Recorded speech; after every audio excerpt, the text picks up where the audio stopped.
सहारनपुर में बहुजन समाज पार्टी के मंडल कार्यालय की जो बिल्डिंग है वो अब तैयार है और आज यहाँ पर काम भी चल रहा है। और खुद इसका निरीक्षण करने के लिए जो बहुजन समाज पार्टी के नेशनल कोऑर्डिनेटर हैं रणधीर बेनीवाल जी, वो यहाँ पर आए हैं। नया भवन तैयार हो रहा है। आप लोगों का कुछ दिन पहले आपने यहाँ पर भूमि पूजन किया था, अब लगभग आधा काम तो हो ही चुका है। ये बताइए कि सहारनपुर मंडल के अंदर बड़ी मजबूत बहुजन समाज पार्टी थी, क्या उसी मजबूती के साथ भी कार्यालय बनेगा ये? देखो, हम आपको बताएं कि आदरणीय बहन कुमारी मायावती जी के आदेश के अनुसार इस कार्यालय की भूमि बहुत दिनों से ले रखी थी। काफी दिनों से कार्यालय की भूमि को लिया हुआ था और उधर का जो कार्यालय हमारा देहरादून चौक का, उस पे कंजेस्टेड होने की वजह से, भीड़ भाड़ होने की वजह से वहाँ पार्किंग की व्यवस्था नहीं है। इसलिए इस कार्यालय का बहन जी ने आदेश दिया था कि अपना नया कार्यालय बनाने का काम करो। और ये कार्यालय लगभग 700 वर्ग गज में इसका 700 750 वर्ग गज में इसका लेंटर डलने का काम हो रहा है। और ये लेंटर जो हमारे सहारनपुर जिले के पदाधिकारी सबके सहयोग से, अब छोलिया हो या लोबिया, सफेद चने या काले चने, सब कुछ मजेदार बने। जो कार्यकर्ता हमारे और भी जितने भी शुभचिंतक हैं बहुजन समाज पार्टी के, सभी का सहयोग इसमें कार्यालय में लिया जा रहा है।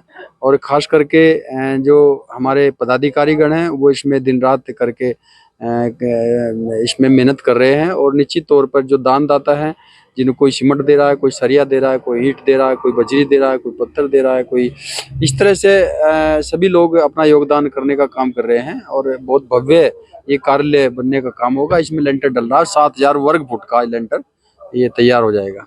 बेनीवाल जी, ये बताइए कि आप भी मीटिंग में थे, बहन जी ने मीटिंग ली थी लखनऊ में, तो क्या कुछ रणनीति तय हो रही है? 9 अक्टूबर को जो एक बड़ी रैली, क्या बता रहे हैं आप लोग, आयोजन करें? इसकी चर्चा लगातार सोशल मीडिया पर भी है कि भाई एक बहुत बड़ा कार्यक्रम जो है वो बहन जी करने जा रही है लखनऊ में। हाँ, निश्चित तौर पे आदरणीय बहन कुमारी मायावती जी 2027 के लिए पूर्णतः गंभीर है। और गंभीरता के साथ साथ उन्होंने 9 अक्टूबर को मान्यवर साहब श्री कांशीराम जी के जन्म परिनिर्वाण दिवस के अवसर पर बहन जी ने इसको जो कार्यक्रम है रैली का के रूप में बुलाने का काम किया है।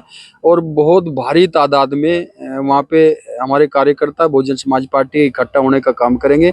इसी कड़ी में सहारनपुर मंडल से भी कोई ट्रेन में, कोई बसों में, कोई किसी तरह लोग अपने अपने साधन से जाने का काम करेंगे।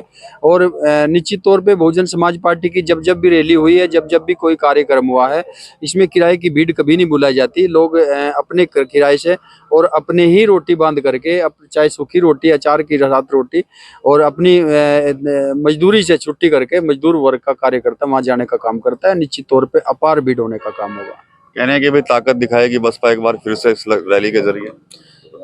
देखिए, बसपा की ताकत कहीं नहीं गई, ताकत पहले से ही बनी हुई है बसपा की। ये लोगों का भ्रम है, वो मिट जाएगा। और 2027 में जिस तरह से आदरणीय बहन कुमारी मायावती जी ने दिशा निर्देश पूरे प्रदेश में दे रखे हैं, उसी के अकॉर्डिंग काम चलने का काम हो रहा है। और उसी तरह से काम करने का जब काम करेंगे तो 2027 में 2007 का इतिहास दोहराने का काम किया जाएगा।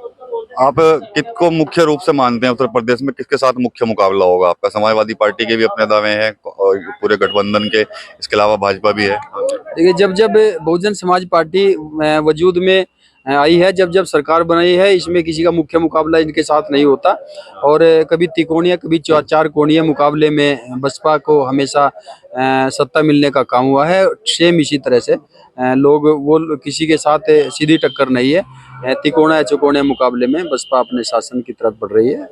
समाजवादी पार्टी ने अपना एक पीडीए चला रखा है, तो क्या लगता है कि आप कोई अलग से कोई कैंपेन चलाएंगे क्या, जिस तरह पीडीए प्रोग्राम चल रहा है उनका? देखिए, समाजवादी पार्टी के बारे में हम लोग कहने को हमारे पास बहुत कुछ है, लेकिन वो पीडीए मैं नहीं समझता कि किस पीडीए की वो बात कर रहे हैं। क्योंकि जब प्रमोशन में आरक्षण की बात हो रही थी तो जो समाजवादी का एमपी था उसी ने लोकसभा में उसको फाड़ने का काम किया था।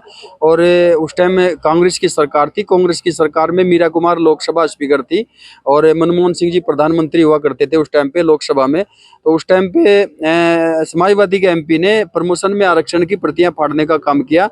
और जितने भी जिले आदरणीय बहन कुमारी मायावती जी ने महापुरुषों के नाम पर बनाए हैं, जिसका वो पीडीए बनाने जा रहे हैं, जिस पीडीए की बात कर रहे हैं, उन महापुरुषों के नाम पे जो जिले बहन जी ने बनाने का काम किया था, वो सब उन्होंने उनके नाम बदलने का काम समाजवादी सरकार ने किया, जितने मेडिकल कॉलेज बनाने का काम किया बहन जी ने, जितना शिक्षा संस्थान बहन जी ने बनाने का काम किया, उनको सबके नाम बदलने का काम समाजवादी गवर्नमेंट ने किया। तो इससे बिल्कुल साफ जाहिर है कि वो भेदभाव की राजनीति करते हैं। इसमें कहीं पीडीए वीडीए का नाम कुछ हम लोग नहीं मानते चीज को। पीडीए का मतलब होता है सभी को साथ लेकर के, उनका कोई इस तरह का अपना मंशा नहीं है। मुरादाबाद में पार्क को लेकर प्रकरण चल रहा है, बहन जी ने भी उसमें ट्वीट किया था, उसके बाद हालांकि वहां पर कार्रवाई कुछ समय के लिए रोकी गई है। क्या कहेंगे आप इस पर? देखो, आज की सरकार जो भेदभाव से काम कर रही है, इस सरकार को कभी जब आदरणीय बहन कुमारी माती जी की सरकार चलती थी तो आप लोगों ने भी देखा होगा, बहुत सारे लोग इस बात के गवाह हैं, कभी किसी के मकान पे नाजायज बुलडोजर नहीं चला। एक व्यक्ति पता नहीं कितनी मेहनत से अपने मकान को बनाता है, कितनी शिद्दत के साथ अपने मकान को, अपने ऑफिस को वो सजोने का काम करता है, अपनी फैक्ट्री को अंजाम देने का काम करता है। वो गिरवी रख करके, अपने लोन ले करके करोड़ों करोड़ के लोग अपने मकानों को बनाते हैं, और इस सरकार में बुलडोजर चलाने का काम 1 मिनट में होता है। तो ऐसा अन्याय कभी बहन जी की सरकार में नहीं हुआ। अगर किसी के मकान पे बुलडोजर चलाना है, अगर कोई नाजायज भी है तो उसको मुकदमा लड़ने का मौका दिया जाना चाहिए। सरकार में ये छूट होनी चाहिए। संवैधानिक अधिकार में संविधान का पूरा उपयोग करने का उनको अधिकार है। अच्छा, ये बताइए कि अन्य संगठन भी हैं जिसमें दलित समाज के ही हैं कुछ युवा, मान लीजिए चंद्रशेखर आजाद सांसद है नगीना से, उनकी भीम आर्मी है, इन लोगों से कैसे आप लोग फाइट कर पाएंगे? क्योंकि इनके साथ भी हमारी कोई फाइट नहीं है। हम ये हमारे जो बच्चे कुछ मिसगाइड हो गए थे, जो मिशन से हट करके गलत लाइन पे चढ़ गए थे, भ्रमित होकर के, उन बच्चों को सबको समझाने का काम किया जा रहा है। वो बच्चे हमारे साथ हैं, बहुजन समाज पार्टी के साथ खड़े हैं। ठीक है, धन्यवाद। रणदीप बेनीवाल जी थे, साफ तौर पर कह रहे हैं कि 9 अक्टूबर का ऐतिहासिक प्रोग्राम जो है वो लखनऊ में होगा और 2007 को दोहराया जाएगा 2027 में। बड़ा दावा जो है वो बहुजन समाज पार्टी के नेशनल कोऑर्डिनेटर रणदीप बेनीवाल की तरफ से किया गया है। टीवी 9 यूपी के लिए सहारनपुर से विकास कर रही। अब आया असली स्वाद। अब आया स्वाद। जब स्वाद के पड़े हो लाले तो MDH का चंकी चाट मसाला डालें। MDH का चंकी चाट मसाला। MDH